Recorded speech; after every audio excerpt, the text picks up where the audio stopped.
عید میلاد النبی صلی اللہ تعالی علیہ وسلم کے خوبصورت ایام ہیں۔ پوری دنیا میں اور دنیا کے ہر کونے میں نبی پاک علیہ السلام کے میلاد شریف کی دھوم مچی ہوئی ہے۔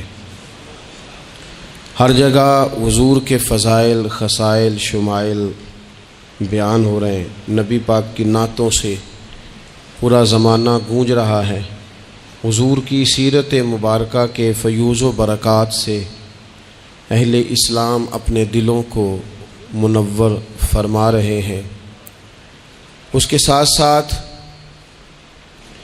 حضور علیہ السلام جو روشن، خوبصورت، چمکدار تعلیمات لے کے دنیا میں تشریف لائے، وقت جیسے جیسے گزر رہا ہے لوگ محسوس کر رہے ہیں کہ نجات اگر ہے تو اسی رستے میں ہے جو مدینے والے رسول نے عطا فرمایا ہے صلی اللہ تعالی علیہ وسلم۔ چونکہ اللہ تبارک و تعالیٰ نے خود نبی پاک کے ذکر مقدس کو بلند فرمایا ہے، اس لیے بہت سارے ذرائع، بہت سارے اسباب بن گئے۔ پہلے محافل، مجالس، میلاد کے اجتماعات کا انعقاد ہوتا تھا، جلوس ہوتے تھے۔ اب یہ کہ بڑے بڑے ٹی وی چینل اور دنیا کے بڑے بڑے نشریاتی ادارے، آپ جس طرف بھی دیکھیں گے رسول پاک علیہ السلام کا تذکرہ کرتے نظر آئیں گے۔ بہت پہلے کہا تھا اعلیٰ حضرت نے کہ عرش پہ تازہ چھیڑ چھاڑ اور فرش پہ طرفہ دھوم دھام، کان جدھر بھی لگائیے تیری ہی داستان ہے۔ کان جدھر بھی لگائیے تیری ہی داستان ہے۔ ہر جگہ حضور کے ذکر پاک نے روشنی بکھیری ہوئی ہے۔ اللہ تعالیٰ نے جہاں نبی پاک علیہ السلام کو بڑی عظمتوں، شانوں، رفتوں اور بلندیوں سے نوازا، وہاں یہ بھی فرمایا کہ وما ارسلناک الا رحمۃ للعالمین، ہم نے اپنے محبوب علیہ السلام کو تمام جہانوں کے لیے رحمت بنا کر بھیجا ہے۔ نبی پاک صلی اللہ تعالی علیہ وسلم کا وجود سراپا رحمت ہے۔ حضور کا بولنا بھی رحمت ہے، خاموش رہنا بھی رحمت ہے۔ نبی پاک علیہ السلام کا کسی کو کچھ عطا کرنا بھی رحمت ہے، اور کسی کو صبر کی تلقین کرنا یہ بھی رحمت ہے۔ حضور کسی کو خوش ہو کے دیکھ لیں تو یہ بھی کرم کی بات ہے، اور محبوب کریم علیہ السلام کبھی ناراض ہو جائیں تو اس کے بعد بھی جب حضور راضی ہوتے ہیں تو رحمت کی برکھا ہی برسا کرتی ہے۔ اور حضور علیہ السلام نے فرمایا ہے، میں نے اللہ کی بارگاہ میں یہ دعا کی ہے کہ مالک اگر میں کسی کو جھڑک دوں نا، کسی مسلمان مومن کو، تو مالک اسے بھی اتنا ثواب دینا جتنا تو فرض نماز کا ثواب عطا فرماتا ہے۔ تو وجود سارے کا سارا حضور کا رحمت کاملہ ہے۔ نبی پاک کا مسجد نبوی شریف میں بیٹھ کر پیغام دین دینا بھی رحمت ہے، اور حضور اگر اسلحہ پہن کر بدر کے میدان میں آ جائیں، اللہ کے دین کو نافذ کرنے کے لیے دست مبارک میں تلوار اٹھا لیں، تو یہ بھی کائنات کے لیے رحمت ہے، یہ بھی فضل ہے۔ کیوں؟ اس لیے کہ اگر جڑی بوٹیاں کاٹی نہ جائیں تو اصل فصل کا نقصان کر جاتی ہیں۔ اس لیے ضروری ہوتا ہے کہ ایسی چیزوں کو تلف کر دیا جائے جو انسانیت کے لیے نقصان کا باعث۔ اللہ تعالیٰ نے نبی پاک علیہ السلام کے وجود کو سراپا رحمت بنایا۔ بدقسمتی یہ ہوئی کہ دور جب بدلا نا اور لوگ اپنی ضروریات زندگی کمانے کے لیے میدان میں آئے، تو وہ اس طرح کی کچھ دوڑ میں ہم سب لوگ شامل ہو گئے کہ ایک مخصوص سی مادہ پرستی، ایک مخصوص سا مزاج، دولت کی اینک سے ہر چیز کو دیکھنے کا، تو ڈھیر سارا کچھ شخص اچھا ہے، اس میں بہت بڑی تعداد میں بھلائیاں پائی جاتی ہیں، اتنی زیادہ بھلائیاں کسی میں پائی جاتی ہیں، اتنا پیارا آدمی ہے، اتنا شستہ اس کا مزاج ہے، لیکن ہم جب کسی سے ملتے ہیں تو ہم یہ دیکھتے ہیں کہ اس کی ساری اچھائیاں اپنی جگہ پر پتہ چلے نا کہ وہ ہمیں کیا دے سکتا ہے، ہمارے کس کام آ سکتا ہے، ہمارے لیے کتنا نفع بخش ہو سکتا ہے، ہمارے لیے کتنا سود مند. یعنی وہ مزاجوں میں جو خاص نرمی ہونی چاہیے تھی، اور جو حضور نے فرمایا کہ تم میں سے بہتر وہ ہے جو لوگوں کے لیے نفع مند ہے، وہ والا مزاج نہیں بلکہ کچھ لینے کا. تو حضور علیہ الصلوۃ والسلام کو اللہ تعالیٰ نے رحمت بنا کر بھیجا. اس رحمت کاملہ ہی کی وجہ تھی کہ حضور نہ ظاہری طور پر بھی لوگوں کے جو روزمرہ کے معاملات تھے اس میں بھی بڑی خیر خواہی کے جذبات رکھتے تھے. نبی پاک علیہ الصلوۃ والسلام عام لوگوں کے بیچ اٹھتے بیٹھتے، ان کے ساتھ کھاتے پیتے. سرور کائنات کا طریقہ یہ ہوتا کہ اگر غلاموں میں سے کوئی بیمار ہو جاتا تو تیمارداری کرنے تشریف لے جاتے، صبر کی نصیحت کرتے. اللہ کے حبیب علیہ الصلوۃ والسلام اس کے لیے مناسب دوا بھی تجویز کرتے، دعا بھی فرماتے. حضور نے فرمایا اگر تم میں سے کسی شخص کہ ہاں کوئی خوشی کا موقع ہو تو وہ مختار ہے، دعوت دے نہ دے، لیکن اگر کسی کا انتقال ہو جائے تو مجھے خبر ضرور دینا، میں جنازے پڑھنا چاہتا ہوں. ایک مقام ایسا بھی آیا کہ جہاں میرے نبی پاک علیہ الصلوۃ والسلام نے فرمایا اگر میرا کوئی امتی دنیا سے چلا جائے اور ترکہ چھوڑ کے جائے، جائیداد چھوڑ کے جائے، مال و اسباب چھوڑ کے جائے تو وہ اس کی اولاد میں بانٹ دینا، لیکن اگر اس کے ذمے قرضہ ہو تو میرے پاس آ جانا، میں اس کا قرض ادا کر دوں گا. نبی پاک صلی اللہ تعالی علیہ وسلم نے اپنی رحمت کے ساتھ امت کو جو حصہ عطا فرمایا، اور جس طرح سے حضور سید عالم صلی اللہ تعالی علیہ وسلم نے ہمیں یہ اسباق پڑھائے، اس طرح ہونا نہیں چاہیے تھا. جو ترتیب آج دنیا میں لگ گئی ہے اور جس انداز میں مسلمان اپنے صبح و شام گزار رہا ہے، آپ یقین کریں کہ کبھی کبھی یوں محسوس ہوتا ہے کہ جیسے خالص رشتوں کا ہونا اور اخلاص کا موجود ہونا اور للہیت کا نصیب ہونا یہ شاید کوئی بے موسمہ سا پھل ہو گیا ہے. شاید یہ کہ اب ڈھونڈنے سے، تلاش کرنے سے بھی ایسی چیزیں میسر نہیں آئیں گی کہ لوگ اللہ تعالیٰ کی رضا کو پیش نظر رکھیں. اور پھر اب تو اس طرح کا ماحول ہو گیا ہے کہ چونکہ زیادہ لوگ جھوٹ بولتے ہیں اللہ ماشاء اللہ، تو بیچ میں سچ بولنے والا عجیب لگتا ہے. چونکہ زیادہ دکانداری ہوتی ہے تو کوئی اخلاص کا مظاہرہ کرتا ہے تو وہ عجیب لگتا ہے. چونکہ زیادہ اللہ معاف فرمائے کہ دھوکہ دہی کا بازار گرم ہے تو اب یوں محسوس ہوتا ہے کہ جیسے کوئی بندہ کہہ رہا ہے میں صحیح سے چلوں گا تو لوگ سمجھتے ہیں شاید کوئی اداکاری کر رہا. حضور علیہ الصلوۃ والسلام نے جو لوگوں کے حق میں اپنی طبیعت میں نرمی پیدا کی، آپ یقین کریں بڑے سارے لوگوں سے ملنے کو جی چاہتا ہے لوگوں کا، ان کے پاس جانے کو، بیٹھنے کو، من کی باتیں کرنے کو. بہت سارے لوگ ایسے ہوتے ہیں جن کے بارے میں ہماری خواہش ہوتی ہے کہ بندہ بڑا اچھا ہے، لیکن اس کے پاس اگر چل کے جائیں گے تو ہمارے سٹیٹس کا کیا بنے گا؟ اگر ہم جا کے اس کی مجلس میں بیٹھ گئے تو وہ جہاں ہم خود میرے مجلس تھے اس کا کیا بنے گا؟ اگر ہم کسی شخص کی طرف بڑھ گئے، آگے بڑھ کے ہم نے 2 قدم آگے جا کے گرم جوشی سے اس کا استقبال کیا تو کوئی شخص یہ نہ سمجھ بیٹھے کہ یہ تو کوئی لو سٹینڈرڈ رکھتا ہے. ہم نے وہ اس طرح کے بیج بوئے ہیں انانیت کے کہ ڈھیر ساری تکلیف لوگوں کو ہماری وجہ سے ہوتی ہے. بہت سارے لوگ آزمائش کا شکار ہوتے ہیں. بعض لوگ آ جائیں، لوگ ڈھب سے کھانا نہیں کھا پاتے، لیکن وہ خاص رحمت اور وہ خاص نرمی جو نبی کریم نے ہمیں عطا فرمائی ہے، یار یہ کتنا، میں آپ کو ذاتی بات بتاتا ہوں، اپنے مخالف کو، گالی دینے والے کو، زندگی کے کسی کونے میں برا کہنے والے کو معاف کرنا بڑا مشکل کام ہے. کسی شخص نے 30 سال پہلے بھی کبھی آپ کو کوئی سخت لفظ کہا ہو تو وہ بندہ سامنے آئے تو بات یاد آ جاتی ہے، یار اس نے یہ کہا تھا. باتیں کھٹکتی ہیں. کسی مقام پر کھڑے ہو کر کسی جگہ پر کسی بندے نے آپ کو تکلیف دی ہو، بندہ اس جگہ پہ آئے تو وہ چیز کھٹکتی ہے.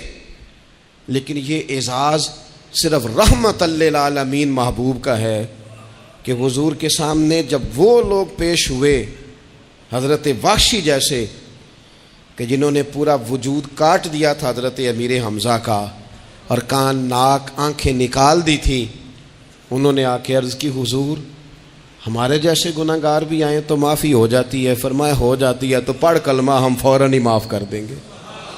اور جو فتح مکہ کے موقع پر نبی پاک علیہ الصلوۃ والسلام نے فرمایا ہے نا، فتح مکہ کے موقع پر، وہ تو بات ہی بڑی انوکھی ہے.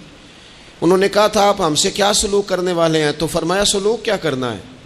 جو پیچھے ہو چکا ہے نا اس کا ذکر بھی نہیں کرنا، کتاب کے پچھلے صفحے پلٹنے ہی نہیں، یاد ماضی یہ عنوان چھیڑنا ہی نہیں. جو ہو گیا سو ہو گیا. یہ خاص رحمت کاملہ اللہ تعالیٰ نے اگر عطا فرمائی ہے تو میرے اور آپ کے پیارے رسول ہی کو عطا فرمائی ہے. یہ خاص جذبات اور یہ خاص کیفیات حضور نا، دیکھو ماں باپ جو ہوتے ہیں نا اولاد کے حق میں بڑے شفیق ہوتے ہیں. میں بڑی ذمہ داری سے بات کرنے لگا ہوں. ماں باپ کے ساتھ اگر کوئی سب سے بڑھ کے زیادتی کرتا ہے تو کرتی بھی اولاد ہی ہے. بڑا کچھ کر جاتے ہیں بچے، بعض ایسی باتیں بھی کر جاتے ہیں کہ جو ان سے نہیں کرنی چاہیے. لیکن کہو نا والد صاحب سے کنارہ کر دیں بچے سے، جس کے 9 بیٹے بھی ہیں اسے بھی کہو نا کہ تو کر ذرا کنارہ کر کے دکھا. نہیں کر سکتا. وہ شفقت پدری جو رب نے اس کے سینے میں رکھ دیا وہ کیسے نکالے گا؟ 20 دفعہ غصہ آیا تو اس نے پلان کیا کہ آج کے بعد نہیں، ختم. اب میں نے بتانا ہے اس کو کہ کس طرح کوئی کسی کے ساتھ زیادتی کرتا ہے، لیکن 1 گھنٹہ بھی نہیں تیرا گزرا، کیونکہ شفقت پدری ہے. خدا را یہ میرا اور آپ کا سب کا معاملہ، اس کو سمجھیے گا. شفقت پدری اگر مرشد ہو نا، کبھی مرشد کریم، تو پرخشیں اڑا دینے والوں کو بھی سینے سے لگانے کا حوصلہ رکھتا ہے، چونکہ وہ شیخ جو ہے اس کا دل جو بڑا ہے. کئی دفعہ سارا سینہ چھلنی ہوتا ہے پر اس سینے چھلنی کرنے والوں کو بھی سینے سے لگانا پڑتا ہے. اس لیے کہ دل دریا سمندروں ڈونگے کون دلاں دیاں جانے، 14 طبق دلے دے اندر تے تمبو وانگوں تانے. مشکل کام ہے استاد صاحب. وہ مطلب ہم نے یہ دیکھا ہے کہ بچے کو اٹھانے کے لیے والد آ گئے کہ نہیں جی نہیں ہم نے نہیں پڑھانا، تو استاد صاحب کہنے نے میں بڑی محنت کی تھی جی ہم تے چل گیا ہے 6 مہینے ویکھو تے صحیح، میں نے بڑی مشقت کی ہے، یہ راہ میں نہ اسے لے جاؤ. میں نے تو کئی ناشتے نہیں کیے کہ کلاس میں پہنچنا تھا. کئی دفعہ میں نے کھانا چھوڑ دیا کہ مجھے دیر ہو گئی تھی. نہ لے کے نہ جاؤ، میری مشقت ہے. یہ میں آپ کو وہ والی مثالیں دے رہا ہوں جو صرف میرے اور آپ کے عقل کے قریب ہیں. جب تیری 20 غلطیوں سمیت تیرا والد، تیری ماں، تیرے مرشد، تیرے استاد، تیرے بزرگ، تیرا بڑا بھائی تجھے قبول کر لیتے ہیں نا، تو بس سمجھ لے یہ جتنا بھی پیار کرتے ہیں یہ سارا ایک قطرہ ہے، اور محبوب جو محبت کرتے ہیں اس میں سارے دریا سما جایا کرتے ہیں. رسول پاک جو پیار کرتے ہیں نا، نبی کریم جو محبت کرتے ہیں، حضور، اور حضور کو سب سے زیادہ غم کیا رہتا تھا؟ روزی روٹی کا نہیں، اس کا بھی بندوبست کیا، تعلیم و تعلم کا بھی بندوبست کیا. حضور کا سب سے بڑا احساس یہ تھا کہ میری امت دوزخ سے بچ جائے، جنت میں جائے، گمراہ عقائد سے باہر آئے، راہ حق انہیں نصیب ہو. اس کے لیے نبی پاک جد و جہد کرتے.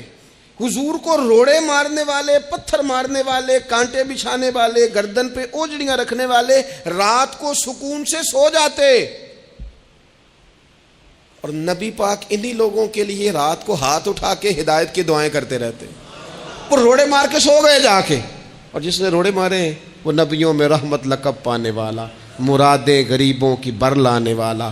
اور کسی نے کہا تھا لے کے پہلو میں غم امت نادار آئے، لے کے پہلو میں غم امت نادار آئے. وہ دیکھو امتی امتی کہتے ہوئے سرکار آئے. وہ دیکھو نا، امتی امتی کہتے ہوئے لے کے پہلو میں غم امت نادار آئے. حضور کے پہلو میں غم ہے امت. یا اللہ مہربانی فرما، یا اللہ مہربانی فرما. اور صبح قیامت بھی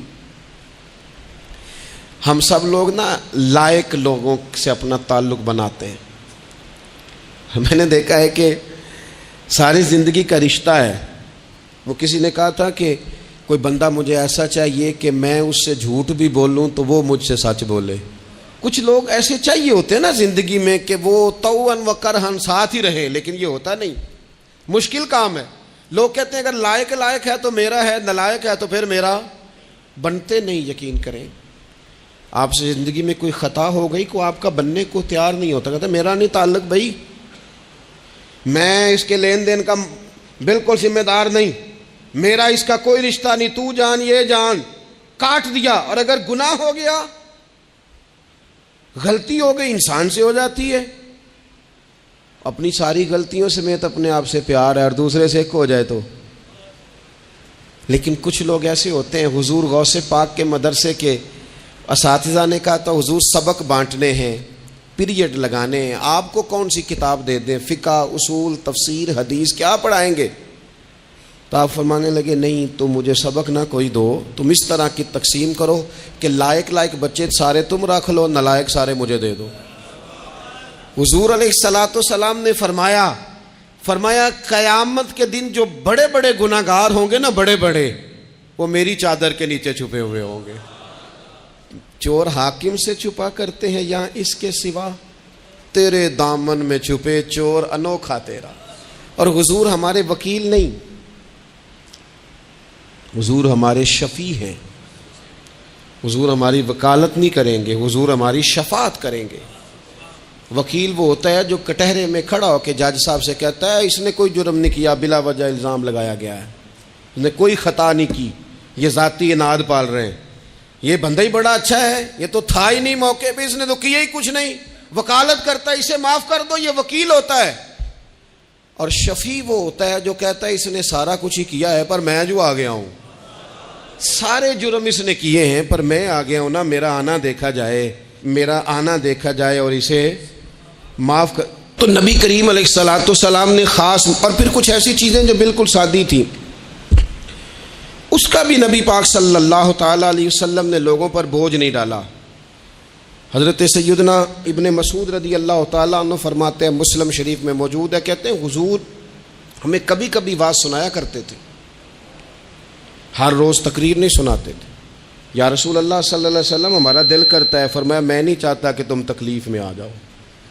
حضور فرماتے ہیں میں لمبی نماز پڑھانا چاہتا ہوں، پیچھے سے کوئی بچہ رو پڑتا ہے، میں اللہ کی نماز مختصر کر دیتا ہوں. نبی پاک صلی اللہ تعالی علیہ وآلہ وسلم کی عادت مبارکہ تھی. حضور سواری پہ چل رہے ہوتے تھے تو کوئی غلام ساتھ چلنا چاہتا تھا تو فرماتے تھے میرے ساتھ آ کے سواری پہ بیٹھ جا. یا رسول اللہ میں آپ کے ساتھ نہیں بیٹھ سکتا، میں تقاضا ادب ہے کہ میں آپ کے ساتھ نہ بیٹھوں. تو حضور فرماتے پھر واپس چلا جا، میری طبیعت گوارا نہیں کرتی کہ میں سواری پہ چلوں اور میرے ساتھ جو لوگ ہیں وہ پیدل سفر کریں.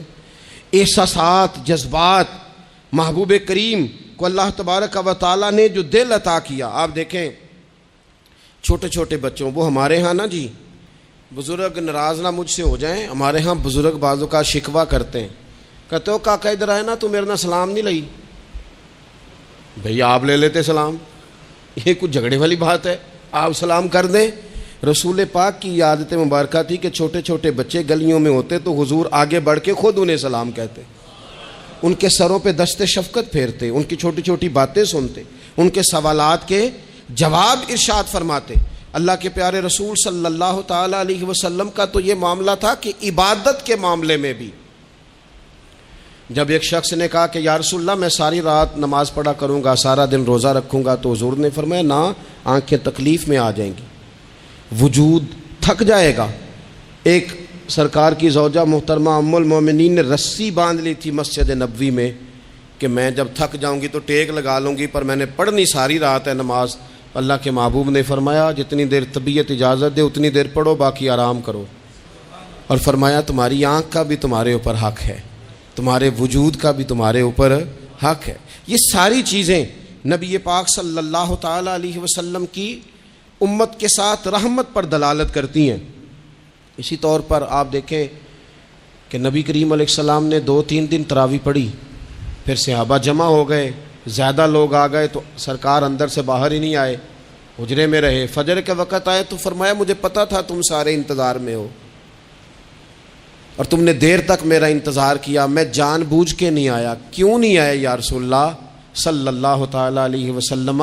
تو حضور فرمانے لگے اس لیے نہیں آیا کہ اگر میں آ جاتا اور کچھ دن مستقل یہ نماز پڑھتا تو میرے دل میں خیال آیا کہیں رب کریم اسے فرض نہ کر دے، تمہیں مشقت ہوگی، تمہیں تکلیف ہوگی، لہٰذا میں حضور دل چاہ رہا ہے نفل عبادت کو، اس لیے نہیں کر رہے کہ امت پر کہیں ضروری ہو جائے۔ حضرت سیدنا عباس فرماتے ہیں کہ ایک انصاری صحابی رات کو مسجد نبوی شریف میں داخل ہوئے، ان دنوں جن دنوں وہ بدر کے قیدیوں کو لایا گیا تھا، تو ان قیدیوں کو رسیاں صحابہ نے زور سے باندھ دی تھی، تو کہتے ہیں کہ میں نے دیکھا نبی کریم علیہ السلام بڑی بے چینی کے عالم میں کبھی ادھر جاتے کبھی ادھر آتے۔ میں نے عرض کی یا رسول اللہ صلی اللہ تعالیٰ علیہ وسلم خیریت ہے؟ تو حضور نے فرمایا ان قیدیوں میں میرے چچا جناب عباس بھی ہیں، وہ ہائے ہائے کرتے ہیں تو مجھے نیند نہیں آتی۔ چلو زیادہ نہیں تو تھوڑا احساس کبھی چچا کا بھی پیدا کرنا چاہیے۔ ویسے چچا چاند نہیں ہوتا، چندہ ہمیشہ ماموں نہیں ہونا ہے۔ چچا جتنا مرضی بھی خوبصورت ہو بیچارہ چاند ہو سکتا نہیں، چندہ ماموں نہیں ہونا ہے، پکی بات۔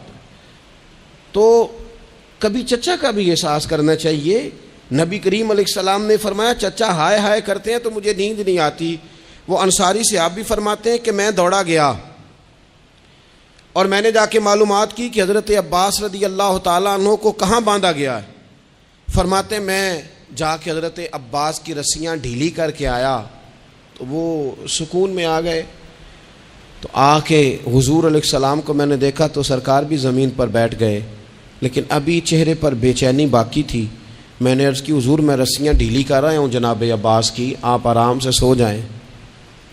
تو یہاں تک نہیں یہ رحمت رکتی، یہ رحمت کسی مقام پر محدود نہیں ہوتی۔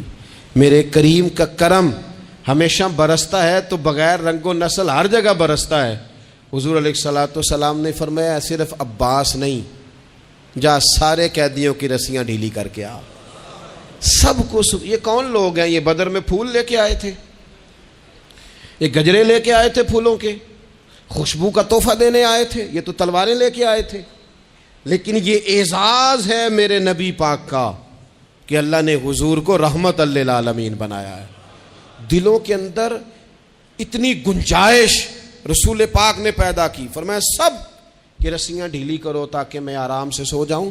طبیعتوں کی سختی، مزاجوں کا تلخ پن، اپنی ذات کے خول میں بند ہو کے زندگی گزار دینے والے لوگ، اپنے آپ سے شروع ہو کر اپنے آپ پر ختم ہو جانے والا مزاج، جو میں سوچ رہا ہوں، جو میں دیکھ رہا ہوں، جو میری طبیعت فیصلہ کر رہی ہے، جس اینک سے میں معاشرے کو پڑھ رہا ہوں سارے معاشرے کو اسی طور پہ میں لے کے چلوں گا، یہ سوچیں درست نہیں۔ ہم نبی کریم علیہ السلام کے ماننے والے ہیں، ہمیں ان ساری باتوں کا خیال اور ادراک کرنا پڑے گا کہ جو ہمیں ہمارے رسول پاک نے سکھائی ہے۔ انسان پر بعض اوقات کچھ لوگ اس طرح کا بھی اس کے ساتھ رویہ اختیار کرتے ہیں کہ رد عمل کے طور پر کچھ کہنا پڑتا ہے۔ بعض لوگ سخت سست کہہ دیتے ہیں رد عمل کے طور پر، خود اس طرح کے نہیں ہوتے، لیکن تانگ آمد بجانگ آمد۔ تو ایک دفعہ جب بڑی سخت تکلیف دی کفار نے تو صحابہ نے عرض کی یا رسول اللہ ان کے لیے دعا کریں یہ تباہ ہو جائیں۔ تو محبوب نے خود ان لفظوں کے ساتھ جواب دیا، فرمایا اللہ نے مجھے لعنت ملامت والا نہیں بنا کے بھیجا، مجھے رحمت للعالمین بنا کے بھیجا۔ انہیں ہر وقت تانے دیتے رہنا، ہر وقت کھڑے رہنا، یہ دیکھیں نا میرے ملک کا ماحول کیا بنا ہوا ہے، رائے کا اختلاف ہی ہے نا، لیکن جو دھینگا مشتی روز ہوتی ہے اور جو دھما چوکڑی روز مچائی جاتی ہے، روز جو نئی سے نئی کہانی پنپتی ہے، ملک کے اندر کوئی شخص ایسا نہیں رہ گیا، کوئی ادارہ ایسا نہیں رہ گیا جس کے بارے میں ہمارے دل بالکل صاف ہوں۔ اس لیے کہ ہم نے مزاج اس طرح کا بنا لیا ہے، ہم نے اینک اس طرح کی لگا لی ہے، لہجے اس طرح کے بنا لیے۔ حضور سید عالم علیہ السلام نے ایک دن فرمایا تھا مجھے کسی صحابی کے بارے میں کوئی بات نہ پہنچانا، کسی کی غلطی آ کے ڈائریکٹ مجھے نہ بتانا، میرے سامنے کچھ بھی ایسا نہ کرنا۔ یا رسول اللہ کیوں؟ فرمایا میں چاہتا ہوں میرے دل میں سب کے لیے گنجائش ہے تو گنجائش ہی رہے، لوگوں کو خوش گمان رہنے ہی نہیں دیا جاتا۔ اچھی سوچیں پیدا کرنے کے موقع ہی نہیں دیے جاتے. وہی بدگمانیاں ہیں، وہی ماحول کے اندر شدت ہے، وہی انداز ہمارا اس طرح کا ہے، اور وہی کچھ ہم کر رہے ہیں، اور سارے ہیں کہ ایک ہی لاٹھی کے ساتھ ہانکے جا رہے ہیں. خدا را چیزوں کو دیکھیں اور غور کریں کہ ہم نبی پاک صاحب الاولاق سید عالم صلی اللہ تعالی علیہ وسلم کے ماننے والے ہیں. پھر ایک اور بات، حضور کی رحمت چونکہ کامل ہے تو حضور علیہ السلام کا ایک طریقہ ہے. دنیا میں دو طرح سے لوگ اپنا آپ ثابت کرتے ہیں. ایک پورے ماحول میں لوگ اندھیرا کرنا چاہتے ہیں تاکہ میں صحیح طرح چمک جاؤں. وہ پھر بتاتے ہیں کہ اس وقت دنیا میں کوئی آدمی بھی میرے سوا ٹھیک نہیں ہے. کسی کا بھی تذکرہ ان کے سامنے کیا جائے تو ایک دو چار کمزوریاں اس کی وہ بتا دیتے ہیں، کیونکہ وہ فل اندھیرا کرنا چاہتے ہیں اور سمجھتے یہ ہیں کہ جب میں اندھیرا کروں گا تو پھر میں زیادہ چمک جاؤں گا. اس لیے باقاعدہ منصوبہ بندی کی جاتی ہے اور باقاعدہ لوگ بٹھائے جاتے ہیں اور کردار کشی کرنا ایک پورا ماحول بنا دیا گیا، اور کوئی بھی شخص اس سے مبرہ نہیں، وہ دینی تعارف رکھتا ہو یا دنیاوی تعارف رکھتا ہو، سیاسی سماجی معاشرے میں کوئی مقام رکھتا ہو یا سیاسی قد کاٹ سے اس کا تعارف ہو. کردار کشی عام بنا دی گئی اور اس پر لوگ خوش ہوتے ہیں. میرے بھائیوں، نبی کریم نے بھی اپنا اثبات کیا ہے، لیکن رسول پاک کا طریقہ یہ نہیں ہے کہ کسی دوسرے کی نفی کر کے ہی اپنا اثبات ہوتا ہے. قرآن تو نبی پاک پہ نازل ہوا ہے نا، حضور قرآن لے کے آئے ہیں، پر اس قرآن میں تو حضرت موسیٰ کی تعریفیں بھی ہیں، حضرت عیسیٰ کے تذکرے بھی ہیں، جناب عیسیٰ کے معجزات بھی ہیں. اس میں تو حضرت نوح کا ذکر بھی ہے، اس میں تو حضرت آدم کا ذکر بھی ہے، اس میں تو حضرت یوسف علیہ السلام کے حسن و جمال اور کمال کے تذکرے، اس میں تو جناب لقمان حکیم کی حکمت اور دانائی کی بات ہے، اس میں تو حضرت خضر کا تذکرہ ہے. اس قرآن مجید کے اندر تو اولیاء اللہ کی شان ہے، اس میں تو ماں باپ کی فضیلت ہے، اس میں تو پڑوسیوں کی بات ہے. اس قرآن مجید نے تو غریب کی بات کی، یتیم کی بات کی، بیوہ کی بات کی. تو رسول کریم نے بتایا کہ دوسروں کو پیچھے کر کے اپنے آپ کو آگے نہیں کیا جا سکتا، تم سب کو ساتھ لے کے چلو، تمہیں اللہ امامت عطا فرما دے گا. حضور نے تعارف کرایا اپنی امت کو سارے نبیوں کا، رسولوں کا. حضور نے ان کے تذکرے کیے، احادیث میں ان کے تذکرے ہوئے. حضور نے ہر ایک کی شانیں بلند کر کر کے بیان کی اور فرمایا کسی نبی کی بات میرے ساتھ ملا کر اس طرح نہ کرنا کہ ان کی کسر شان ہو جائے معاذ اللہ. میرا اور اس کا تقابل اس طرح نہ کرنا کہ وہاں کسر شان. وہ کسی نے میرے اعلیٰ حضرت کے سامنے کہا تھا نا، شان یوسف جو دبی وہ بھی اسی در پہ دبی. تو اعلیٰ حضرت کہنے لگے حضور تو کسی کو دبانے آئی نہیں، یہ تو کیا بات کر رہا ہے؟ تو کہہ شان یوسف جو بڑی وہ بھی اسی در سے بڑی. یہ کہہ کہ نبی پاک تو عزتیں دینے آئے، ہر ایک کی قسمت میں حضور نے عزت لکھی. کہا باپ راضی ہو گیا تو رب راضی ہو گیا. فرمایا ماں کے قدموں کے نیچے جنت، بہنوں کی بیٹیوں کی پرورش جو کر کے آئے گا میرے ساتھ جڑ کے انگلیوں کی طرح جنت میں جائے گا. فرمایا تم میں سب سے بہتر وہ جو اپنے گھر والوں کے لیے، اپنی بیوی کے لیے بہتر، میں تم سب سے زیادہ اپنے گھر والوں کے لیے بہتر. فرمایا پڑوسی سے اس نے سلوک کرنے والوں یاد رکھنا کہ اس کے تو حق اتنے زیادہ ہیں کہ ڈر ہے کہ کہیں وراثت میں شامل نہ کر دیا جائے. نبی پاک علیہ السلام نے فرمایا جو بی بی صرف حاملہ ہو، حاملہ، اسے رب کی بارگاہ میں اتنا ہی اجر ملتا ہے جتنا تلوار لے کے جہاد کرنے والے کو ثواب ملتا ہے. اور جب اس کے ہاں بچے کی ولادت ہوتی ہے اللہ اسے شہید جتنا درجہ دیتا ہے. اور جب وہ بچے کو دودھ پلاتی ہے تو ایک ایک گھونٹ کے بدلے رب غلام آزاد کرنے کا ثواب عطا کرتا ہے. یا رسول اللہ اسی کی صرف شان ہے؟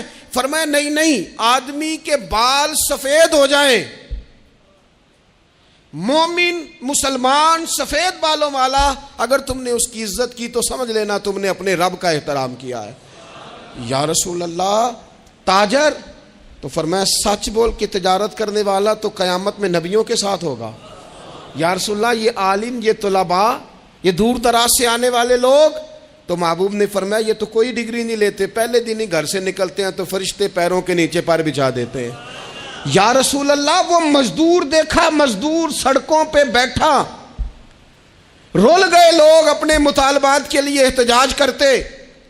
وہ کسان دیکھے دنیا سو رہی ہے اور ٹھنڈ میں جا کے فصلوں کو پانی دے رہے. وہ ہم نے مزدور دیکھے جن کے ہاتھوں پہ چھالے پڑ گئے. لوگوں کی انہوں نے بلڈنگیں کئی منزلہ بنا دی پر اپنے چھت سے پانی ٹپکتا روک نہ سکا. حضور یہ جو لوگ ہیں ان کی کیا شان ہے؟ تو حد کر دی میرے کریم نے.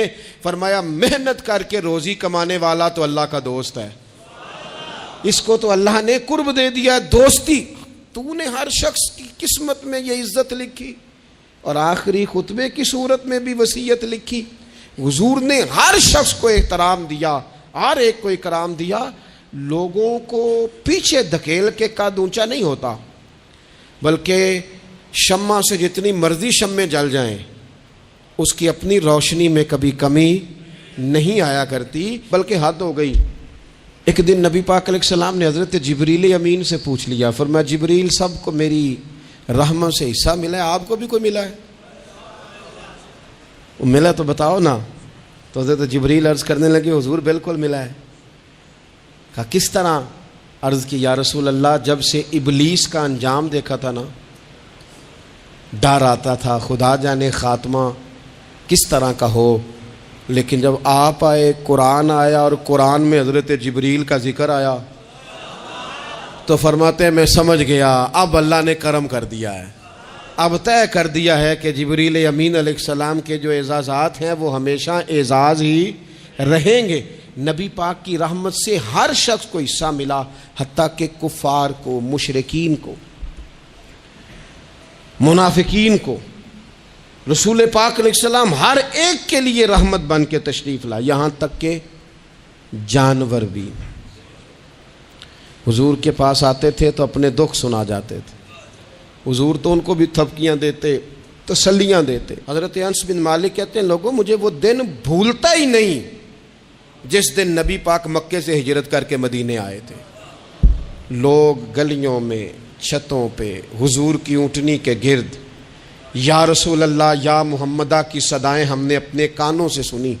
ایک بڑی شان رکھنے والا قبیلہ بنو نجار، اس کی بچیاں کونے میں دف لے کے بیٹھ گئیں، کہنے لگی یہ نہ سمجھنا کہ ہم کوئی عام ہے، ہم بہت بڑے خاندان کی بیٹیاں ہیں، لیکن آج یہاں اس لیے بیٹھی ہیں کہ دیکھو تو صحیح ہمارے پاس آیا کون ہے.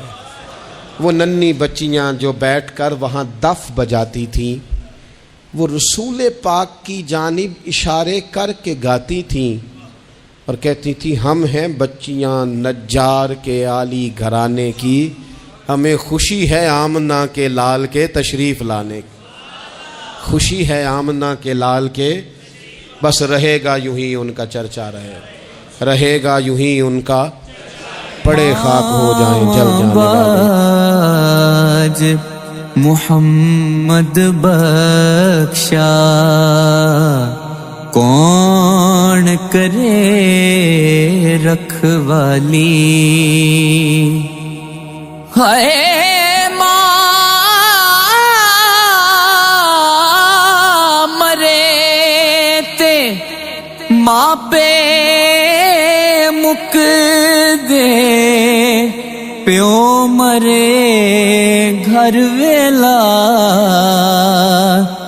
شالا مرن نہ ویر کسے دے، اجڑ جاندہ جے ملا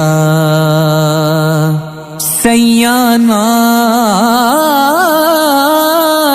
میں کھیڈن گئیاں تے ٹوٹ گئیاں میریاں ونگاں، ماں ہوندی تے ہور چڑھوندی، پیو کولوں منگدی سنگاں، بھائی بھائیاں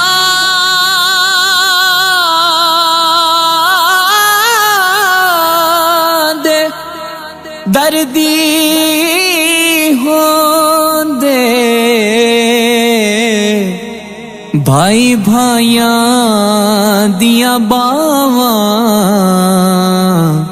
باپ سراں دے تاج محمد، ਮਾਵਾਂ ਠੰਡੀਆਂ ਛਾਵਾਂ ਮਾਵਾਂ ਵਾਲੇ ਮਾਵਾਂ ਕੋਲ ਸੌ ਫਰਿਆਦ ਲੈ ਜਾਵਣ رو کے مویاں ماواں والے آپ ہی چپ ہو جاون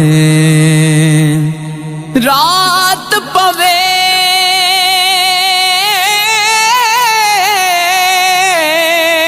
تے بے دردانوں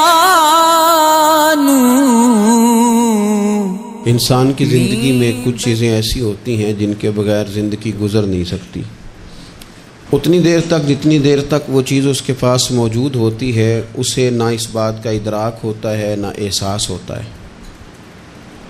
لیکن جب وہ چیز اس کے پاس رخصت ہو جاتی ہے، اس کے پاس کسی وجہ سے خدا نخواستہ وہ چیز موجود اور محفوظ نہیں رہتی، پھر اسے احساس ہوتا ہے کہ ایک بہت بڑی نعمت تھی میرے پاس، وہ مجھ سے چلی گئی. ہماری زندگی کے اندر بہت ساری ایسی چیزیں ہیں کہ اگر وہ ہم سے رخصت ہو جائیں، خدا نہ کرے، تو پھر ہمیں بڑی شدت سے احساس ہوگا کہ یہ نعمت کتنی بڑی ہے. آپ قوس و قزح کے رنگ دیکھتے ہیں، دھوپ اور چھاؤں میں لوگوں کے چہروں کو ملاحظہ کرتے ہیں. آپ اپنے بچوں کو محبت کی نظر سے دیکھ کر دل کو ٹھنڈا کرتے ہیں. آپ اپنے ماں باپ کو محبت کی نظر سے دیکھ کر کامل حج کا ثواب حاصل کرتے ہیں. قرآن مجید کی زیارت کر کے آپ اپنے دل میں بہت سارا سرور محسوس کرتے ہیں. لیکن یہ ساری نعمتیں اتنی دیر تک آپ کے پاس ہیں جب تک آپ کے پاس آنکھ کی نعمت موجود ہے. اگر یہ رخصت ہو جاتی ہے نا، اگرچہ اتنی ساری نعمتوں میں یہ ایک نعمت ہے، لیکن آپ آنکھ نہیں ہے تو آپ کو تو اپنوں کا احساس بھی نہیں، آپ تو اپنوں کے چہرے بھی دیکھ نہیں پائے. کوئی بھی نعمت جو آپ کے پاس ہے، آپ کبھی محسوس کریں کہ اگر اس نعمت کا وجود ہمارے پاس نہ ہوتا تو ہماری کیفیت کیا ہوتی. یہ سانس ہے، ہم 2 دفعہ سانس کا استعمال کرتے ہیں، ایک دفعہ اندر جاتی ہے اور ایک دفعہ باہر آتی ہے. اگر اندر نہ جائے تو بھی مسئلہ ہے، چلی گئی ہے لوٹ کر باہر نہ آئے تو بھی بہت بڑی مشکل ہے. تو اس کا اندر اور باہر جانا یہ زندگی کا احساس ہے. اگر کبھی سانس اکھڑنے لگے اور آپ کے سینے میں آپ کی سانس اٹکنے لگے تو ایک بہت بڑی تشویش ہے، ایک بہت بڑی آکسیجن ہے، پوری طرح سے انسان کو قید کر دیا جاتا ہے اور وہ کہتا ہے کہ میرا تو سارا وجود سلامت ہے، ہاتھ کام کر رہے ہیں، پیر کام کر رہے ہیں، آنکھیں کام کر رہی ہیں، زبان کام کر رہی ہے، سب کچھ ٹھیک ہے، صرف سانس اکھڑ گئی ہے. تو انسان محسوس کرتا ہے کہ یہ ساری چیزیں سلامت ہونے کے باوجود میرے کسی کام کی نہیں. آپ کے پاس جتنی بھی نعمتیں ہیں ان کو اگر آپ شمار کریں تو کبھی آپ کہیں گے کہ ساری نعمتوں میں آنکھ زیادہ ضروری ہے، کبھی کہیں گے کان زیادہ ضروری ہے، کبھی کہیں گے زبان زیادہ ضروری ہے، کبھی کہیں گے دل زیادہ ضروری ہے، کبھی کہیں گے روح زیادہ ضروری ہے. لیکن میں آپ سے عرض کروں، ان ساری چیزوں کے بغیر گزارا ہو سکتا ہے، رسول کائنات کی غلامی کے بغیر گزارا نہیں ہوتا. کیوں؟ اس لیے کہ اگر حضور کی شفقت نہ ہو، نبی پاک علیہ السلام کی رحمت نہ ہو. وہ ابن القیم نے ایک جگہ پہ کہا تھا کہ یہ حضور نے ہمیں انسان بنایا ہے، یہ نبی پاک علیہ السلام نے انسانیت کے اسباق پڑھائے ہیں، اخلاقی رویے کیا ہوتے ہیں حضور نے بتلائے ہیں. اگر حضور کا کرم نہ ہوتا تو انسان ایک دوسرے کو کاٹ کے کھاتا. یہ حضور نے بتلایا ہے کہ تم نے کس طرح زندگی کو گزارنا ہے. محبوب کریم علیہ السلام کا وجود نور ایک ایسی چیز ہے کہ اگر وہ کائنات سے معاذ اللہ سائڈ پہ کر دیا جائے تو اس کائنات کا قائم رہنا کسی صورت بھی ممکن ہے ہی نہیں. اسی لیے تو اقبال نے کہا تھا کہ ہو نہ یہ پھول تو بلبل کا ترنم بھی نہ ہو، چمن دہر میں کلیوں کا تبسم بھی نہ ہو نہ یہ ساکی تو پھر میں بھی نہ ہو، خم بھی نہ ہو، اور بزم توحید بھی دنیا میں نہ ہو تم بھی نہ ہو. وہ بڑی بات کہہ گئے ہیں, میں نے بھی اس کو کوئی نہیں کھولنا. کہتے ہیں بزم توحید بھی دنیا میں نہ ہو تم بھی نہ ہو, خیمہ افلاق کا استادہ اسی نام سے ہے, اور نبض ہستی تپش آمادہ اسی نام سے ہے. تو اقبال پھر ہمیں کرنا کیا ہے؟ کہنے لگے کرنا آپ کو یہ ہے کہ قوت عشق سے ہر پست کو بالا کر دے اور دہر میں اسم محمد سے اجالا کر دے. یہ کرنے کا کام ہے. اس رستے پہ آپ چل پڑیں. میرے بھائی, پہلی امتوں کے آپ تذکرے پڑھ لیں, کتابوں میں موجود ہیں. سورہ آراف کو دیکھ لیں, اس میں بہت ساری چیزوں کا تذکرہ کر دیا گیا ہے. اور بھی قرآن مجید کی بے شمار صورتیں ہیں, آپ ان کو دیکھ لیں, اس پر غور کر لیں. جب قومیں نہیں مانتی تھی, انکار کرتی تھیں, تو اللہ تبارک و تعالیٰ انہیں تباہ کر دیتا تھا. بات نہیں مانی, ختم ہو گئی. ایک مقصد ہے نا جس کے لیے کسی چیز کو بنایا گیا. تو مقصد تخلیق انسانیت کیا ہے کہ وما خلقت الجن والانس الا لیعبدون. جنوں اور انسانوں کو اللہ نے اپنی عبادت کے لیے پیدا کیا, اور ان کو جب عبادت کی دعوت دی گئی, جب انہیں پیغام دیا گیا اللہ تعالیٰ کی توحید کا, انہوں نے نہیں مانا. تو جس مقصد کے لیے بنایا تھا جب اس طرف ہی نہیں آئے.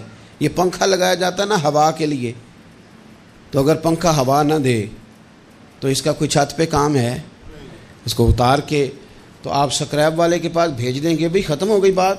تو مقصد جو تھا نا اللہ کی عبادت تھی. تو جب قومیں اللہ کی عبادت کی طرف نہیں آئیں تو اللہ نے انہیں تباہ کر دیا اور صفحہ ہستی سے مٹا دیا. اللہ تعالیٰ کے پیارے محبوب علیہ السلام نے کفار مکہ کو, قریش کو, عالم عرب کو, عالم انسانیت کو دعوت دی. وداعیا الی اللہ باذنہ وسراجا منیرا. اس منصب پر فائز ہو کر حضور نے دعوت دی. جب انہوں نے دعوت کا انکار کیا, حضور نے انہیں عذاب سے ڈرایا, اللہ کے عذاب سے, چونکہ حضور نذیر ہیں. انہوں نے یہ کہا کہ اگر آپ کہتے ہیں نا کہ ہم پر عذاب آئے گا تو پھر آپ وہ عذاب لے آئیں, ہم پہ آئے. جب کوئی آدمی منہ سے تباہی مانگے,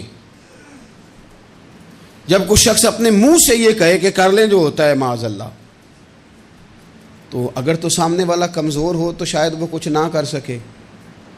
لیکن یاد رکھنا, کئی دفعہ کمزور ہوتا ہے تو کچھ نہیں کرتا, تو کئی دفعہ مہربان بڑا ہوتا ہے. رحمان اور رحیم کئی دفعہ کرم نوازی کرتا ہے. جب انہوں نے کہا نا کہ لائیں وہ عذاب ہے محبوب جس کا آپ وعدہ کرتے ہیں, تو اللہ نے کیا فرمایا؟ فرمایا وما کان اللہ لیعذبہم وانت فیہم. محبوب رب کی یہ شان ہی نہیں کہ انہیں عذاب دے. کیوں؟ اس لیے کہ آپ ان کے درمیان موجود ہیں. اے محبوب علیہ الصلوۃ والسلام, اللہ کی یہ شان نہیں کہ انہیں عذاب دے اس حال میں کہ آپ ان کے درمیان موجود ہیں. آپ میری بات کو سمجھیں گے, غور کریں گے کہ کافروں کے درمیان اگر حضور موجود ہوں تو عذاب نہیں آتا, تو قیامت میں جب حضور مومنوں کے بیچ موجود ہوں گے, مجھے کہہ لینے دو نا کہ اساں جے ہاں گناہیاں دا جدوں اعمال نامہ پھرول ہوئے, پھر ذرے ذرے نے سامنے آ جانا ہے, جو جو منہ تھی بولیا بول ہوئے. اساں بھی کول حضور دے بیٹھ رہنا ہے, لکھ عمل ترکڑی تول ہوئے, او دے کولوں بھی رب نے حساب لینا ہے جیڑا بیٹھا ہی محمد دے کول ہو صلی اللہ تعالی علیہ وسلم. او دے کولوں بھی رب نے حساب لینا ہے جیڑا بیٹھا ہی محمد دے کول ہوئے, جس کو کہتے ہیں قیامت حشر, جس کا نام ہے, جس کو کہتے ہیں قیامت حشر, جس کا نام ہے. تیرے دیوانوں کے لیے وہ دن تو جشن عام ہے. زیارت ہوگی نا حضور کی, تیرے دیوانوں کے لیے وہ دن تو جشن. اور ایک شاعر نے اور بات کھول دی, کہنے لگا ہر نظر کانپ اٹھے گی محشر کے دن, خوف سے ہر کلیجہ دہل جائے گا. اچھا جی, پھر کیا ہوگا؟ ہر نظر کانپ اٹھے گی محشر کے دن, آنکھیں پھڑ پھڑائیں گی, کانپیں گی, اور کلیجے پھٹیں گے. منظر ہی ایسا ہوگا, انسان اپنے پسینے میں ڈبکیاں کھا رہا ہے, حساب کا وقت آ گیا ہے, اور سورج سوا نیزے پہ ہے, زمین دہک رہی ہے. تو کہنے لگے ہر نظر کانپ اٹھے گی محشر کے دن, خوف سے ہر کلیجہ دہل جائے گا. پھر اوڑھ کر کالی کملی وہ آ جائیں گے، پھر اوڑھ کر کالی کملی وہ آ جائیں گے، پھر اوڑھ کر کالی کملی وہ آ جائیں گے، ہر نظر کانپ اٹھے گی محشر کے دن، خوف سے ہر کلیجہ دہل جائے گا، پھر اوڑھ کر کالی کملی وہ آ جائیں گے، سارے محشر کا نقشہ بدل جائے گا۔ میرے عزیز، حضور کے بغیر گزارا، نبی کریم کے بغیر کوئی چارہ، ہمارا کوئی سہارا ہی نہیں حضور کے بغیر، ہم کدھر جائیں سوائے محبوب کے۔ اس لیے نا صحابہ اس بات پر مطلع ہو گئے تھے، وہ نا بڑی بڑی دھیمی دھیمی باتیں پوچھتے رہتے تھے، اطلاع مل گئی تھی نا کہ اصل کرنا کیا ہے۔ تو جو رازدار لوگ ہوتے ہیں نا وہ پھر دھیمے دھیمے راز کی باتیں کرتے ہیں۔ حضرت انس بن مالک حضور کے خادم تھے، اماں نے دے دیا تھا حضور کی بارگاہ میں، کہتے ہیں میں 10 سال مدینے میں حضور کی نوکری کرتا رہا، تو قریب سے دیکھا تھا نا سارا کچھ، بہت ساری احادیث ان سے مروی ہیں، بڑی چیزوں کو دیکھا تھا، تو اب سیانے ہو گئے، باتیں سمجھ گئے، قریب رہنے والے لوگ تو قربان پچھانن والے ہیں، تو گل جان گئے گل کھول دے نہیں، تو قریب پہنچ گئے تھے نا، تو سمجھ آ گئی تھی بات کی۔ تو ترمذی میں موجود ہے، ایک دن حضور سے پوچھتے ہیں یا رسول اللہ قیامت والے دن آپ کو کہاں تلاش کروں؟ یعنی حضور علیہ السلام سے پوچھتے ہیں حضور میں نا قیامت والے دن، بھئی بات تو یہ نا کہ اعمال ٹھیک کیا جائے، معاملات پر توجہ دی جائے، عبادات کا خیال کیا جائے، جو ہمارے ذمے ڈیوٹیاں ہیں وہ پوری کی جائیں۔ تو وہ کہتے ہیں حضور وہ قیامت والے دن کہاں تلاش کروں؟ تو حضور نے بھی نہیں فرمایا کہ تو اعمال ٹھیک کر، مجھے ڈھونڈنے کی کیا ضرورت ہے، کہاں ڈھونڈوں؟ تو حضور فرمانے لگے مسکرا کے فرمانے لگے، چونکہ قربان پچھانن والے ہیں، تو اے گل جان گئے گل کھول دے نہیں۔ حضور علیہ السلام سے کہا یا رسول اللہ میں نہ قیامت والے دن کہاں تلاش کروں؟ تو حضور فرمانے لگے حوض کوثر پہ۔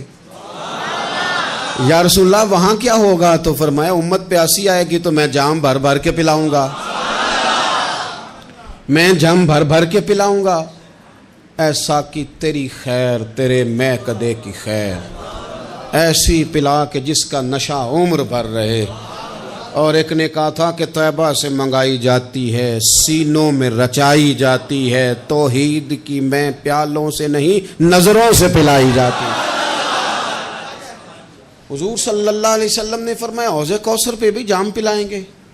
سیانے بڑے تھے حضرت انس اور بلا ہمارا کر رہے تھے، یہ حضور سے پوچھ کے نا تو ہمیں ایڈریس بتا رہے ہیں، کیونکہ حدیث روایت کر دی نا تو ہمیں ایڈریس سمجھا دیے، پتے بتا دیے کہاں پہنچنا ہے، ساری جگہ سمجھا دی۔ چلیں جدید دور آ گیا ہے، انہوں نے لوکیشن بتا دی کہاں کر کے نا کس جگہ جا کے سٹاپ کرنا ہے کام۔ یا رسول اللہ وہاں ملاقات نہ ہوئی تو حضور نے فرمایا پھر پل صراط پہ آنا۔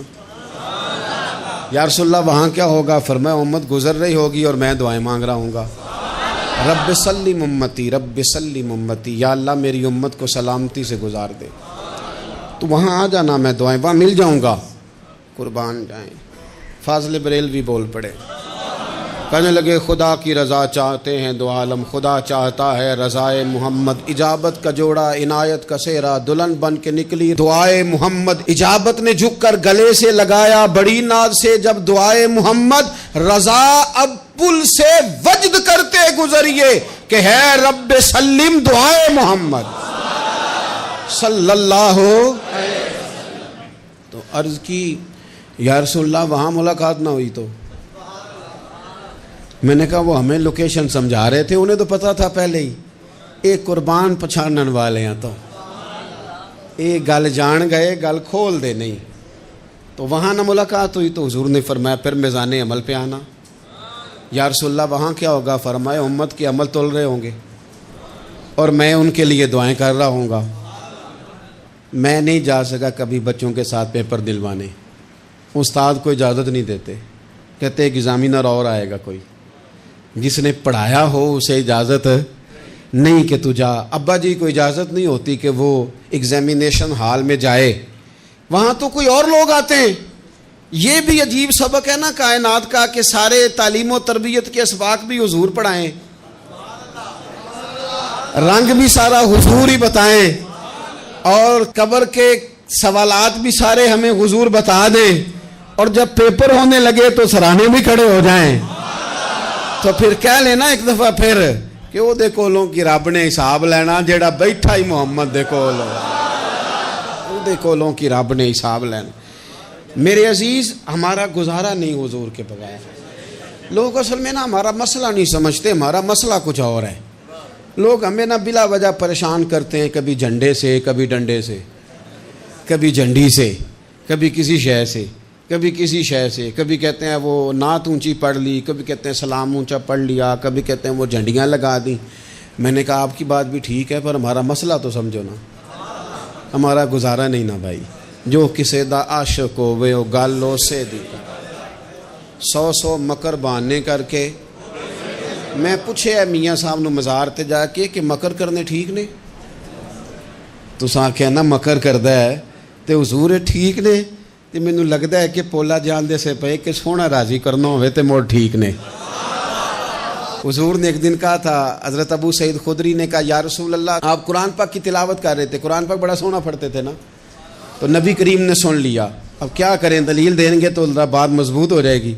حضور نے سن لیا تو بعد میں فرمایا ابو سعید تو بڑا سونا قرآن پڑھتا ہے، رب کے علاوہ کسی کو دکھا کے عبادت کرنی جائز ہے؟ حضرت ابو سعید خدری کہنے لگے سن رہے ہیں، مجھے پتہ نہیں تھا آپ سن رہے ہیں، ورنہ میں نے تو اور بنا بنا کے پڑھنا تھا۔ اب تو مان جاؤ نا، جو کسے دا عاشق ہوئے گل اسے دی کرد ہے، 100 مکر بہانے کر کے، 100 مکر بہانے کر کے او دئی مرنے مرد ہے۔ میرے عزیز، ہماری مجبوری ہے، لوگ اس بات کو سمجھتے نہیں، ہماری مجبوری ہے، حضور کا میلاد ضروری ہے۔ لوگ سمجھتے نہیں بات کو، اس لیے بلا وجہ رٹا ڈال کے بیٹھتے ہیں۔ بھئی ہم نے تو کوئی رٹا ڈالنا نہیں، نہ سیاست کا، نہ دولت کا، نہ اقتدار کا، نہ کسی اور چیز کا۔ سیاست دے جھگڑے اساں چھوڑ دیتے، اتنے محبت دا جھگڑا ہے، یہ چھڑا کوئی نہیں سکتا۔ تو میرے عزیز، ہمارا حضور کے بغیر گزارا۔ اور نبی پاک علیہ السلام کے بارے میں رب فرماتا ہے وَلَسَوْفَ يُعْطِيكَ رَبُّكَ فَتَرْضَىٰ، محبوب میں آپ کو اتنا دوں گا کہ آپ اپنے رب سے راضی ہو جائیں گے۔ کیا کروں میں اب، یہ آیت اتنی شاندار ہے۔ حضرت امام زین العابدین رضی اللہ تعالیٰ عنہ سے کسی بندے نے کہا قرآن پاک میں سب سے زیادہ امید والی آیت کون سی ہے؟ اس کا خیال تھا لا تقنطوا من رحمت اللہ کہیں گے، اللہ کی رحمت سے نا امید نہ ہونا۔ اس نے کہا حضور سب سے امید والی آیت بتائیں۔ وہ کہتا میرے ذہن میں تھا کہ یہ والی آیت پڑھیں گے۔ تو امام زین العابدین رضی اللہ تعالیٰ عنہ فرمانے لگے سب سے امید والی آیت ہے وَلَسَوْفَ يُعْطِيكَ رَبُّكَ فَتَرْضَىٰ، رب کہتا ہے محبوب اتنا دوں گا کہ آپ اپنے رب سے راضی ہو جائیں گے۔ آیت نازل ہو گئی تو حضور پتہ کیا فرماتے ہیں صحابہ سے؟ فرماتے ہیں رب کہتا ہے حبیب تجھے راضی کرنا ہے، اور جب تک میرے سارے غلام جنت میں گئے نہ، میں نے اللہ سے راضی ہونا ہی نہیں، میں نہیں راضی ہوتا اللہ سے۔ سارے جائیں گے تو میں تو کہتا ہی رہوں گا نا قربان پچھانن والے آتا، او گل جان گئے پر گل کھول دے، او گل کھول دے نہیں۔ پتہ چل گیا بات کا، حضور کے بغیر گزارا، حضور کے بغیر کوئی چارہ ہی نہیں۔ اور خود حضور کیا فرماتے ہیں، یہ سنن ابن ماجہ ہے، میرے رسول پاک صلی اللہ تعالیٰ علیہ وسلم ارشاد فرماتے ہیں، حدیث کے راوی حضرت ابو موسیٰ اشعری رضی اللہ تعالیٰ عنہ، حضور فرماتے ہیں کہ اللہ نے مجھے اختیار دیا۔ یا رسول اللہ کس بات کا؟ فرمایا رب نے اختیار دیا، میں چاہوں تو آدھی امت بغیر حساب کے جنت چلی جائے، اور میں چاہوں تو اللہ سے اختیار لے لوں کہ یا اللہ مجھے شفاعت کا حق دے، میں سفارش کرتا جاؤں اور تو انہیں معافی دیتا جائے۔ یہ مجھے اختیار دیا اللہ تعالیٰ نے۔ تو حضور کیا فرماتے ہیں وہ آدھی امت والا سودا نہیں میں نے قبول کیا، میں نے نہ شفاعت لی ہے، کیونکہ یہ عام تر ہے اور یہ کفایت کرنے والی ہے، یہ عام بھی ہے اور کفایت کرنے والی بھی ہے۔ اور حضور نے یہ لفظ کہے، یہ سنن ابن ماجہ کتاب الزہد دیکھیے گا، اس میں روایت مل جائے گی۔ حضور فرماتے ہیں یاد رکھو تمہارا کیا خیال ہے کہ میری یہ شفاعت پرہیزگاروں کے لیے؟ خود جملہ استفہامیہ سے بات کرتے ہیں، تمہارا کیا خیال ہے کہ میری یہ شفاعت جو قیامت میں سفارش کروں گا تو پرہیزگاروں کی کروں گا؟ حضور فرماتے ہیں نہیں، میں قیامت میں گناہگاروں کی سفارش کروں گا، میں گناہگاروں کی سفارش کروں گا، گناہگاروں کے لیے عرض کروں گا اللہ کی بارگاہ میں۔ کچھ دن پہلے میں کہیں پڑھ رہا تھا کسی کا مضمون، اس نے تشبیہ کس طرح کی دی ہے مجھے پتہ نہیں، لیکن لکھ دی بات، کہنے لگے ایک وکیل ہوتا ہے، ایک شفیع ہوتا ہے، ایک وکیل ہوتا ہے، ایک حضور وکیل نہیں ہمارے، حضور ہمارے شفیع ہیں، شفاعت کرنے والے ہیں۔ وکیل یہ کہتا ہے جج صاحب سے کہ یہ جس کا میں وکیل ہوں نا، اس نے نا غلطی کوئی نہیں کی، اسے معاف کر دیں۔ وکیل یوں بحث کرتا ہے، کہتا ہے اس نے کیا ہی نہیں، جرم معاف کریں۔ اور جو شفیع ہوتا ہے نا وہ کہتا ہے مالک اس نے سارے کیے، تو میرے آنے کی لاج رکھ اور اسے معاف کر دے۔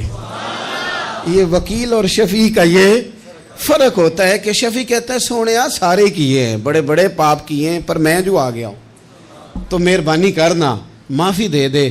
میرے عزیز حضور کے بغیر کہیں بھی گزارا نہیں ہے۔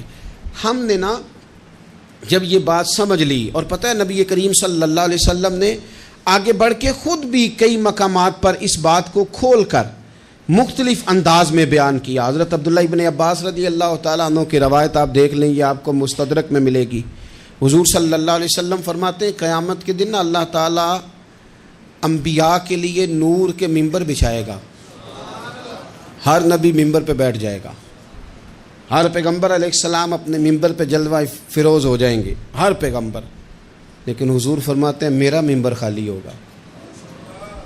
یا رسول اللہ صلی اللہ تعالیٰ علیہ وسلم آپ کا ممبر کیوں خالی ہوگا؟ حضور فرماتے ہیں میں ممبر چھوڑ کے رب کی بارگاہ میں کھڑا ہو جاؤں گا، اور اس ڈر سے کھڑا ہو جاؤں گا کہیں ایسا نہ ہو کہ میں جنت میں چلا جاؤں اور میری امت رہ جائے۔ میں اپنی امت کی سفارش کروں گا، رب میری امت کی سفارش قبول کرے گا۔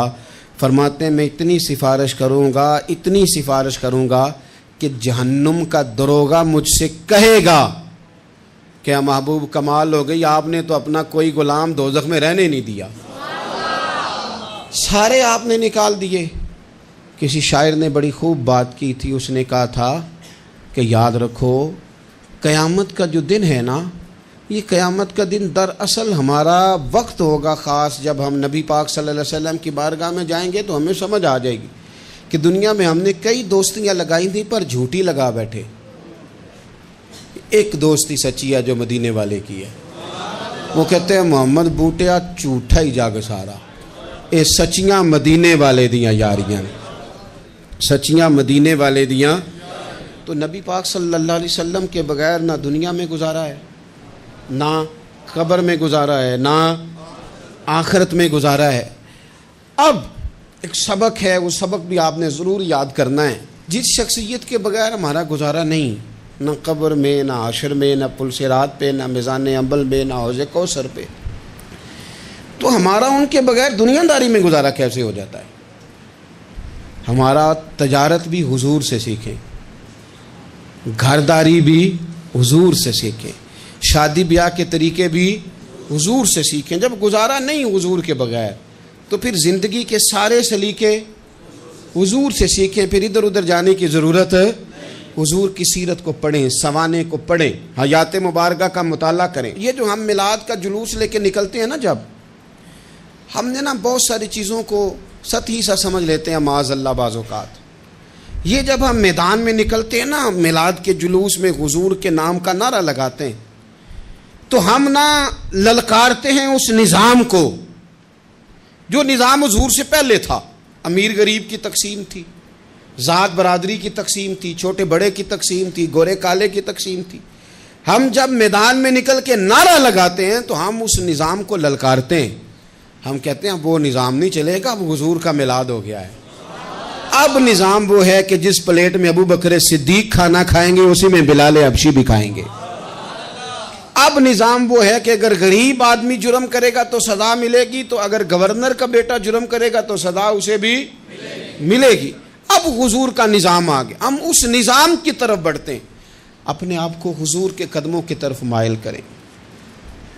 میلاد صرف 1 سے 12 ربیع الاول تک نہیں، میلاد سارا سال ہے، ذکر میلاد سارا سال ہے، میلاد کی محافل سارا، اور میلاد صرف مسجد میں نہیں، گھر میں بھی ذکر میلاد، دکان میں بھی ذکر میلاد. ذکر میلاد سے مراد حضور کی تعریفیں، نبی پاک کی شانیں، حضور کی باتیں. آ میرے دل آمنہ کے لال کی باتیں کریں، چہرہ والشمس کے اجلال کی باتیں کریں. اپنی طبیعتیں حضور کے ساتھ لگائیں، اپنے آپ کو حضور کے قدموں سے وابستہ کریں اور عشق کریں نبی پاک سے. قرآن مجید میں 2 قسم کی آیات ہیں. ایک محکم آیات ہے. خود سورہ آل عمران میں اللہ فرماتے ہیں کچھ محکم آیات ہیں، کچھ متشابہات ہیں، یعنی کچھ کا معنی واضح ہے. قل هو اللہ احد، کہو کہ اللہ، اس کا معنی واضح ہے نا، یہ محکم ہے. کچھ متشابہات ہے، جیسے ید اللہ، اللہ کے ہاتھ، یہ اللہ کے تو ہاتھ ہی نہیں، یہ متشابہ ہے. اللہ فرماتے ہیں کچھ آیتیں محکم ہیں، کچھ متشابہ. وہ جن کے دلوں میں کجی ہے نا، جن کے دل ٹیڑے ہیں، وہ متشابہ کے پیچھے پڑتے ہیں. متشابہ کے، یہ جو آپ کو ملنگ ملیں گے نا، ملنگ، وہ آپ سے پوچھیں گے اے اصلی نماز کیڑی ہوندی ہے؟ سبحان اللہ. انہوں نے آکھو وہی جڑی 5 ویلے پڑھی دی ہے، وہ پتہ نہیں انہوں اصلی کیڑی لئی پھردے نے. یہ متشابہ باتوں کے پیچھے. اچھا، نبی پاک علیہ السلام معراج پہ گئے، سرکار نے واپس آ کے فرمایا چغلی کرنے والے کو یہ سزا ملے گی، معاذ اللہ زنا کرنے والے کو یہ سزا ملے گی، جو خطیب لوگوں کو تقریر سنائے خود عمل نہ کرے اسے یہ سزا ملے گی. ان باتوں پر وہ توجہ نہیں کرتے کہ سرکار نے یہ بیان کیا. فرمایا میں دیکھ کے آیا ہوں سود کھانے والے کو یہ سزا ملے، اس پر توجہ نہیں. وہ پوچھتے کیا ہیں؟ کہتے ہیں یہ بتائیں براق جس پہ حضور بیٹھ کے گئے تھے اس کا رنگ کیسا تھا؟ میں آپ کو راز کی بات بتاؤں، معراج میں کیا کیا باتیں ہوئی تھیں. او بھائی تو رہنے دے، تیرے پاس جو محکم باتیں ہیں تو ان پہ عمل کر. شریعت میں کچھ چیزیں واضح، مثلا ایک مسئلہ ہے، مسئلہ تقدیر. تقدیر پر ایمان لانا ضروری ہے، پر اس کی تشریحات میں نہیں جانا چاہیے. یہ تقدیر کا یہ مسئلہ کیسے ہے، یہ مسئلہ کیسے ہے، اس میں جانے سے نبی پاک نے منع کیا. لیکن لوگوں کو عادت ہوتی ہے وہ باتیں چھیڑنے کی جن کو چھیڑنے سے شریعت نے روکا ہے، وہ چھیڑتے ہیں. یہ آپ حدیث پاک سنیے. حضرت ابو ہریرہ رضی اللہ تعالیٰ عنہ ارشاد فرماتے ہیں ہم سب لوگ ایک دن بیٹھے تھے تو کچھ لوگ مسئلہ تقدیر پر بحث کر رہے تھے. سرکار تشریف لے آئے. فرماتے ہیں حضور نے ہمیں وہ باتیں کرتے سنا مسئلہ تقدیر پر، تو نبی کریم صلی اللہ تعالی علیہ وآلہ وسلم کے رخسار مبارک، یہ حضرت ابو ہریرہ کے لفظ ہیں، فرماتے ہیں حضور کے غصے سے مقدس رخسار اتنے سرخ ہو گئے جس طرح کے انار نچوڑ دیا ہو رخساروں پر. جلال آیا نبی کریم کو. اور رسول اللہ صلی اللہ تعالی علیہ وآلہ وسلم نے ارشاد فرمایا تم سے پہلے لوگ اس لیے ہلاک کر دیے گئے کہ وہ ایسی باتوں پر بحث کرتے تھے جن پر بحث کرنے سے اللہ نے منع فرمایا ہے. اور حضور فرمانے لگے کیا میں اس لیے مبعوث ہوا تھا؟ کیا تمہیں اس لیے حکم دیا گیا تھا کہ تم بحث کرو گے مسئلہ تقدیر پر؟ متشابہ میں الجھ گئی ساری قوم. ایسی باتیں ڈھونڈ کے لاتے ہیں لوگ، ان کا مزہ لیتے ہیں. کہتے ہیں جی یہ بات تو سارے مولوی کرتے ہیں، انوکھی بات کریں. انوکھی بات کون سی ہوتی ہے؟ بات وہی ہے جو اللہ نے قرآن میں بیان کی ہے، رسول پاک نے اپنے فرمان میں بیان کی ہے. آپ چھپی ہوئی باتوں کی ٹو میں نہ پڑیں. جن باتوں سے منع کیا ہے 2 دفعہ قسم اٹھائی ہے نبی پاک نے، 2 دفعہ رسول اللہ صلی اللہ تعالی علیہ وسلم نے قسم اٹھا کے فرمایا میں تمہیں قسم دے کے کہتا ہوں مسئلہ تقدیر میں بحث نہ کرنا. میں تمہیں قسم دے کے کہتا ہوں مسئلہ تقدیر میں بحث نہ کرنا. او خدا کے بندو، جن باتوں سے ہمارے نبی پاک نے ہمیں قسمیں دے کے روکا ہے ان باتوں میں الجھتے ہو. معرفت دی گل، معرفت کی ہوندی ہے؟ معرفت وہ ہے جو تمہیں قوال بتائیں گے، گویے بتائیں گے تمہیں معرفت. ہمارا قوال جی رات کو جی وہ توحید بیان کرتا ہے، وہ کفر بکتا ہے ظالم، اور تم کفر سنتے ہو. توحید وہ ہے جو میرے اللہ نے قرآن میں بیان فرمائی ہے. قل هو اللہ احد اللہ الصمد لم یلد ولم یولد ولم یکن لہ کفوا احد. اللہ نے بیان کر دی ہے، کسی قوال سے سننے کی ضرورت نہیں ہے. اس لیے تصوف اور طریقت کی اصل کو سمجھے آپ. ہم ملنگوں سے باتیں سنیں گے؟ تو میرے عزیز، کبھی بھی ان چکروں میں نہ پڑے، متشابہات میں آپ الجھ گئے